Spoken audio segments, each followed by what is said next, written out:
What's going on, y'all? It's your boy, No Credit, and I'm back again with another one. I need you guys to do me a favor, hit that like button, hit that subscribe button, hit that notification icon for more videos like this. That being said, let's get into it. Terence Crawford at his parade with Shakur Stevenson, his nephew Travion Crawford, Coach Malachi Williams, True Media today. Crawford, that parade, it meant a lot to a guy like Bud when he finally gets his recognition, not just in his hometown, but in all of boxing. He finally get the fight where the fans will finally give him credit for. No matter, even if they try to take credit after the fight, they still can't because the guy was undefeated going into the Terence Crawford fight. So no matter how much you try to take credit from the Errol Spence win, you could say Errol Spence wasn't the same because of the car accident. You could say Errol Spence, it wasn't the same from the car accident. Errol Spence was damaged goods. But it doesn't change the fact that Errol Spence never lost. So why wasn't somebody else able to take advantage of damaged goods Errol Spence? Why wasn't somebody else able to do that? Why did it have to take Terence Crawford to do it? Danny Garcia couldn't do it. Ugas couldn't do it. All of these guys couldn't do it. But Crawford did it, and now, because Crawford did it, now it matters. Right? Because Crawford did it, now he wasn't the same. And now he has neurological problem from the car accidents. He didn't have that when he fought Ugas. He didn't have that when he fought Danny. He didn't have that when he fought Porter. Well, he got into the car accident after Porter. But he didn't have that when he fought everybody he fought after Porter, right? But he has it as soon as he fights Crawford. The point I'm trying to make is Crawford will get credit for the Spence win no matter what you want to say. You lost a lot of money on a fight and you're upset. Because for 5 years, you was invested in this fight, and you picked Errol Spence to win, and that man lost, and you feel some type of way about it, and you refuse to give Terence Crawford his just dues, simply based on the fact you lost the prediction, you lost the bet. Based on those facts, you refuse to give Crawford his just dues. And it kills you every time you see Terence Crawford smiling, happy. The man that you said for years couldn't sell, wasn't nothing. He was able to prove you wrong. The man that you said was going to get he was light in the ass. He was going to get his eye snatched, his body snatched by the eye collector, the bone collector, bone snatcher, whatever. I mean, for years you guys said Crawford was going to get destroyed by Errol Spence. Man, he can't take Errol Spence body shots. Errol Spence is going to break him. He can't take Spence body shots. Spence is going to be too big, too strong.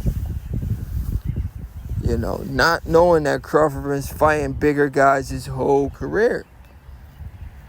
This is a guy who's been on a pound-for-pound list his entire career. Almost his entire career, because he's been on a pound-for-pound list damn near a decade. You know? This is a guy who's been fighting top competition after top competition for years. They're only top competition when other people fight him. But when he fights him, they're nobodies. Like, look, let me give y'all a great example. This boxing fan really came on my show.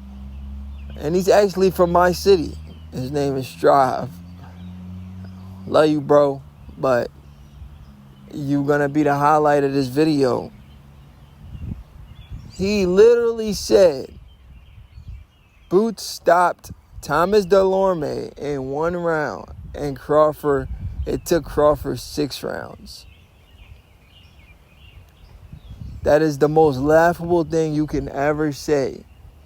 Or the most casual thing you can ever say when it comes to the sport of boxing.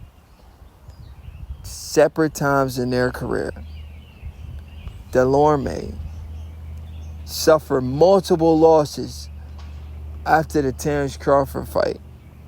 Delorme never been a world champion. Delorme, after the Crawford loss, was on a decline. You understand what I'm saying? He was on a decline. He was on a rise when he fought Crawford. After he lost to Crawford, his career went like this. It went downhill after his loss to Crawford. The only reason he stayed relevant because Crawford kept going up. Crawford, when we look at Crawford's resume, his name was there. That's the only reason why he stayed relevant. He didn't stay relevant because he was a top competition. After he got beat so bad by Crawford, he was never the same. His career started going down. He didn't get no significant win after losing to Crawford. Do you understand what I'm saying? Now people will say, what about Kell Brook? You want to give Crawford credit for Kell Brook. Crawford stopped Kell Brook in 4 rounds. Crawford versus Kell Brook is a much different story than Boots versus Delorme. Crawford versus Kell Brook. Kell Brook was winning fights at 154. Kell Brook was winning solid fights at 154. And he only had 2 losses going into the Crawford fight. His only loss coming to GGG at 160 and Earl Spence at 147. So he only had 1 loss. If we don't count the GGG loss, he only had 1 loss at 147. So how can you say a guy with only 1 loss at that weight class that he fights at is washed? It doesn't really add up. You understand what I'm saying? He only had 1 loss, and that's to Earl Spence. He didn't lose to anybody else at 147.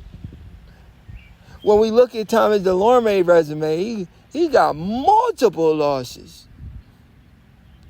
He was on a decline. Kell Brook was still relevant. He may have not been a world champion, but he was still relevant. So a win over Kell Brook, like Crawford did in the fashion he did, it meant something. Plus, Crawford and Kell Brook, it's about the same age. Kell Brook and Crawford is about the same age. How can you say one guy's past his prime when these dudes are the same age? So are you saying Crawford's past his prime too? The point of this video is to say that Terence Crawford is finally getting the recognition he deserves. It's been long overdue.